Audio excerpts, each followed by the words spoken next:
बैठ से सारे प्लीज बैठ से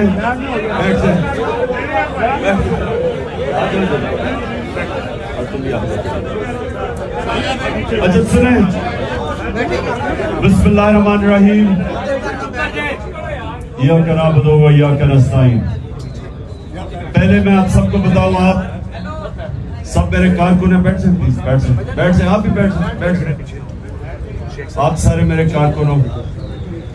मैं अब से लेके जब तक ईद तक सारी मेरी अफ्तारियां, जितनी भी अफ्तारी मैं करूंगा वो सारे मैं अपने आपकी तरह के कारकुनों के साथ करूंगा।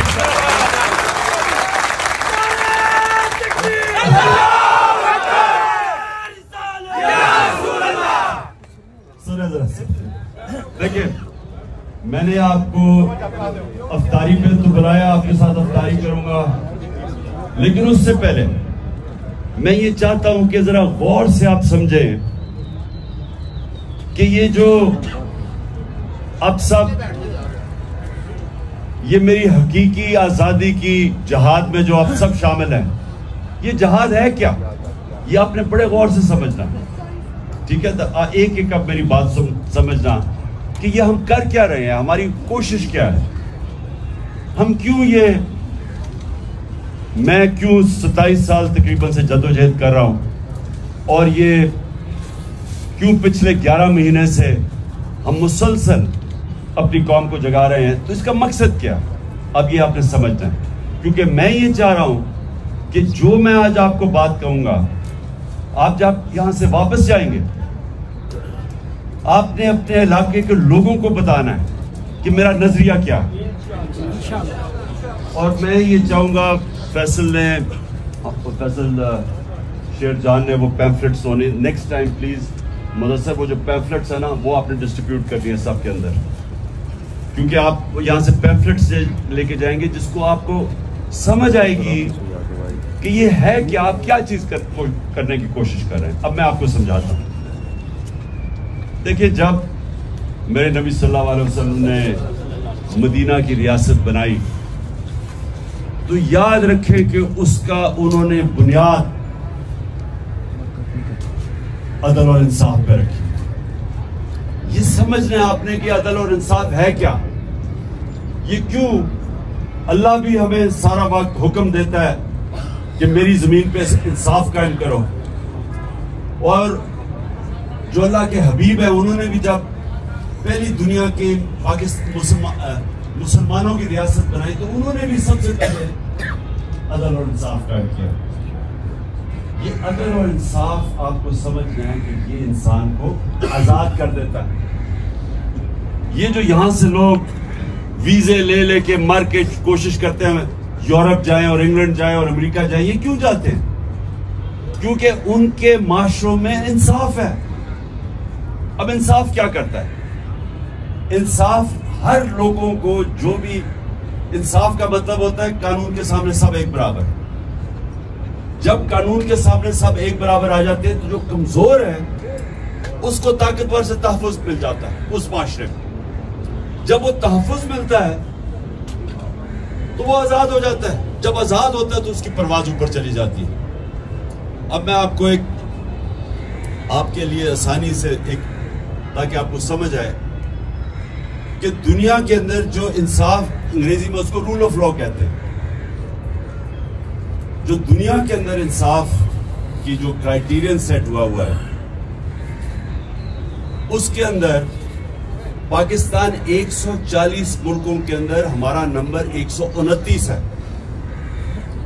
यानी हम तकरीबन 11 हैं जो सबसे कम मुल्कों में इंसाफ है।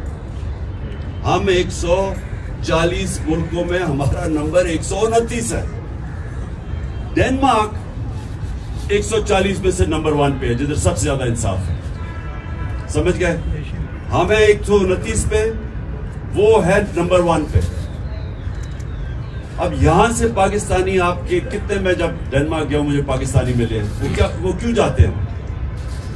क्योंकि वहां इंसाफ है, उनको मौके मिल जाते हैं, जो मेहनत करता है उसको फल मिलता है। वहां कोई सिफारिशी सिस्टम नहीं, वहां कोई कब्जा ग्रुप नहीं, वह मेरिट का सिस्टम है, तो मेहनत का फल मिलता है। तो जिधर मुल्कों में इंसाफ हो वो करप्शन नहीं है। अगर आपके मुल्क के अंदर इंसाफ होगा वहां करप्शन नहीं होगी। तो करप्शन में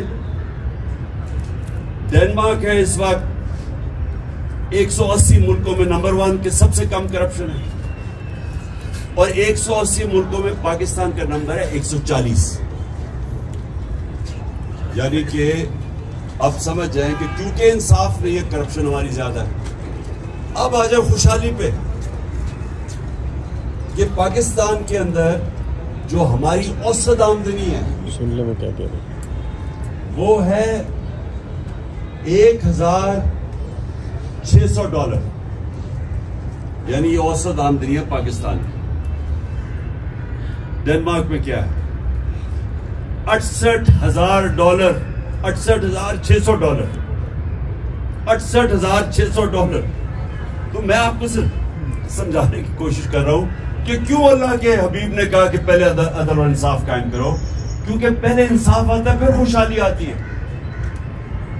खुशहाली पहले नहीं आती, पहले मुल्क के अंदर अदल और इंसाफ आता है और फिर वो लोग खुशहाल हो जाते हैं। क्योंकि जिधर इंसाफ आता है आजाद लोग फिर खुद ही अपनी आमदनी बढ़ा देते हैं। लेकिन जिस मुल्क में इंसाफ नहीं होता वह सारा चोरों का टपका, चोरों डाकों ऊपर आके बैठ जाते हैं, बेचारा मेहनत का ठोकरे खाता फिरता और वो फिर कोशिश करता है वीजा लेके बाहर चला जाए। हम जो जंग लड़ रहे हैं वो सबसे पहले है अदल और इंसाफ की। हमारे मुल्क का सबसे बड़ा मसला जो मैंने आपको फिगर से बता दिया कि हम क्यों हमारे इतने बुरे हालात हैं, हमारा मसला ये है कि ताकतवर के लिए एक कानून, कमजोर के लिए दूसरा। वहां यूरोप में नहीं है, डेनमार्क में नहीं है। वहां जो बड़ा इसलिए चोरी नहीं करता, सबको पता है कि उसको एनआरओ नहीं मिलेगा। वो चोरी करेगा वो जेल में जाएगा।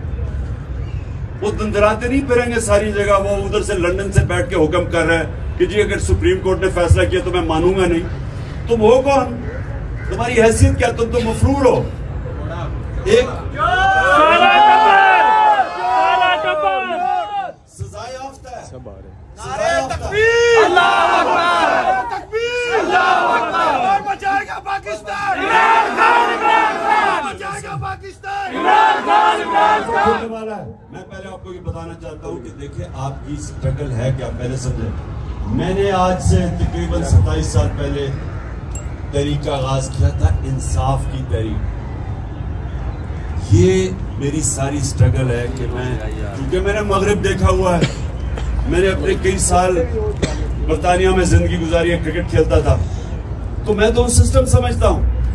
तो मैं यहां आके कोशिश मैंने ये की कि हम किसी तरह मुल्क में अगर इंसाफ कायम कर दें खुशहाली आ जाएगी। इस वक्त हमारा हाल ये है कि कभी हम भिखारियों की तरह कई पैसे मांगने जाते हैं, कभी IMF के पास, कभी वो अपने दोस्त ममालिक के पास हाथ फैला के चले जाते हैं, इज्जत खो बैठते हैं। जो हाथ इंसान के सामने फैलाता है उसकी इज्जत चली जाती है। जो अल्लाह के सामने हाथ फैलाता है अल्लाह खुश होता है उससे। लेकिन जब इंसानों के सामने आप हाथ फैलाते हैं तो आपकी जिंदगी में जिल्लत है। तो हमने अगर अपने आप को, मुल्क को बदलना है तो अपने आप को हकीकी आज़ादी की तरफ अगर जाना है तो हम सबको ये कानून की बालादस्ती, आइन की बालादस्ती की जंग लड़नी पड़ेगी। अभी जो इस्लामाबाद में हो रहा है, पूरी कोशिश कर रहे हैं ये माफिया, शरीफ माफिया, कि किसी ना किसी तरह अदलिया को तकसीम करके और इलेक्शन से भाग जाए। मुल्क का आइन वाज़े तौर पे कहता है कि 90 दिन में इलेक्शन होने चाहिए। हमने अपनी 2 हुकूमतें आइन को सामने रख के गिराई, डिसॉल्व की, नहीं तो कौन हुकूमत छोड़ता है? हमने इसलिए छोड़ी कि 90 दिन में इलेक्शन होगा, आइन कहता है। अब ये हाल है पाकिस्तान में कि ये पूरी कोशिश कर रहा है माफिया, इन्होंने असेंबली में बैठ के पूरी कोशिश की है कि किसी तरह सुप्रीम कोर्ट के पर काटे जाए, ताकि ये किसी तरह, जिस तरह इसने एक दफा पहले सुजाद अली शाह के सुप्रीम कोर्ट पे हमला करके उसका सुप्रीम कोर्ट का चीफ जस्टिस हटवा दिया था, ब्रीफ केस चलाए थे 99 में, तब भी इसके ऊपर केस होने लगा था, कंटेम्प्ट का लगने लगा था नवाज शरीफ पे। तो तो इसने क्योंकि अगर कंटेम्प्ट लग जाता डिस्क्वालीफाई हो जाता, इसलिए ने सुप्रीम कोर्ट के ऊपर हमला कर दिया। ये दूसरा हमला कर रहा है और हम सारी कौम को तैयार होना चाहिए। मेरी जान मेरी जान इमरान खान इमरान खान जान मेरी जान इमरान खान इमरान खान तेरा एक इशारा हाजिर हाजिर हुआ तेरा एक इशारा हाजिर हाजिर हुआ।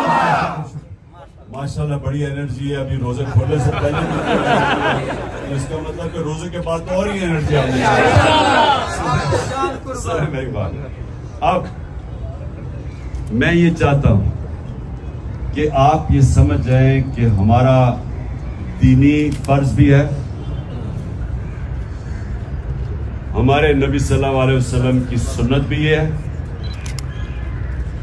अल्लाह कुरान में भी हमें कहता है कि मेरी जमीन पे इंसाफ कायम करो, और ये आपकी जमात का नजरिया भी यही है, तहरीक इंसाफ। आपने अब इसको तब्लीग करना है। देखिए सियासत दो तरह की होती है। अगर सियासत अपनी जात के लिए करते हो, सारी दुनिया आपको गालियां निकालती है। अगर आप सियासत इंसानियत और इंसाफ के लिए करते हो, इबादत बन जाती है। सारे अल्लाह के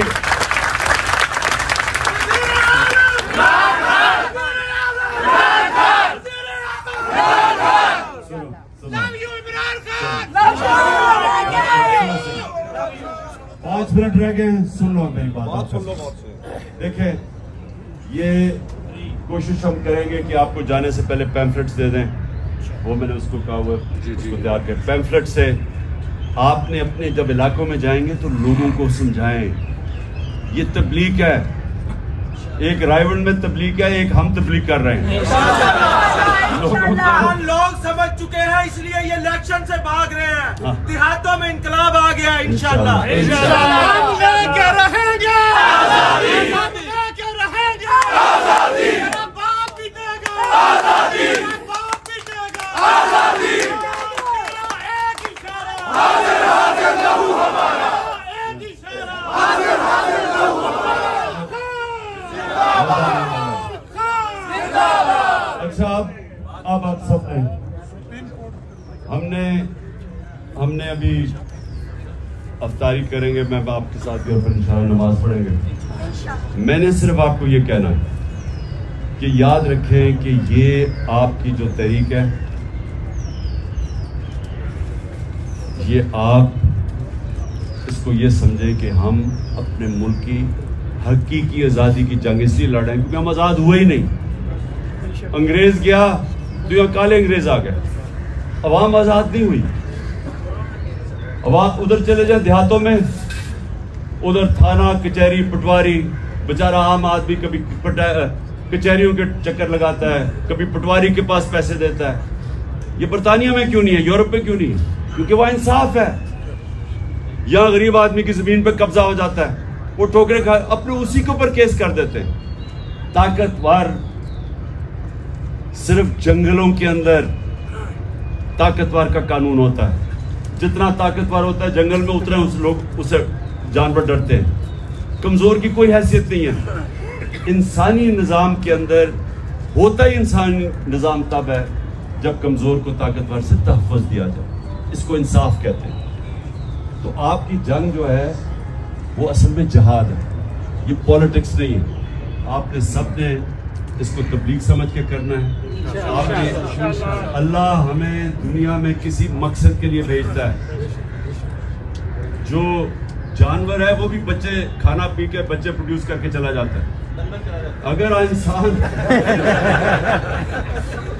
नहीं, वो खास जानवर जो वहां उसको हम गिदड़ क्या कहते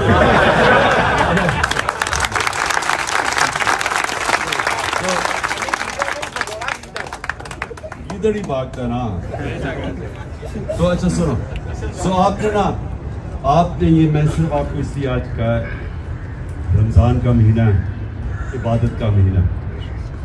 इबादत एक होती है, हम अल्लाह के सामने झुकते हैं, नमाज पढ़ते हैं, ये भी। लेकिन नमाज में आप ये सोचा मांगते क्या है अल्लाह से?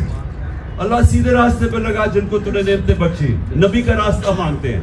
और ये जो आप करने जा रहे हैं इंसाफ, ये नबी का रास्ता है, ये उसका रास्ता था जिसने पहले उन अरबों के अंदर पहले उसने इंसाफ कायम किया, उसके बाद उसने फलाई रियासत बनाई, और उसके बाद वो अरबों जिनकी हैसियत थी दुनिया की उन्होंने इमामत की। और कुरान में अल्लाह कहता है कि उसके रास्ते पे इसलिए चलो तुम्हारी बेहतरी है। दुनिया के सबसे अजीम लीडर थे, कोई ऐसा लीडर ना आया ना आ सकता। तो हमें अल्लाह कहता है कि अगर उसकी जिंदगी पे चलोगे तो तुम भी उठ जाओगे। ये जो मौलाना रूमी की ये याद रखना, उसने कहा जब अल्लाह ने तुम्हें पर दिए क्यों जमीन पे रेंग रहे हो चूंटियों की तरह?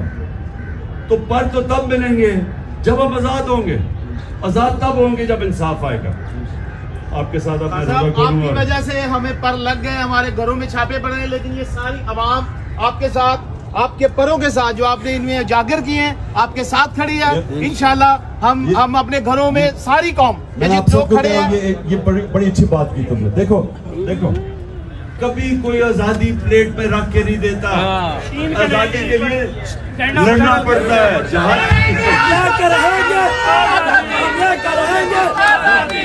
हमारा आजादी, हमारा आजादी। इधर बैठ जाओ, सब लोग बैठे रहे, इधर ही आधा घंटा तारीख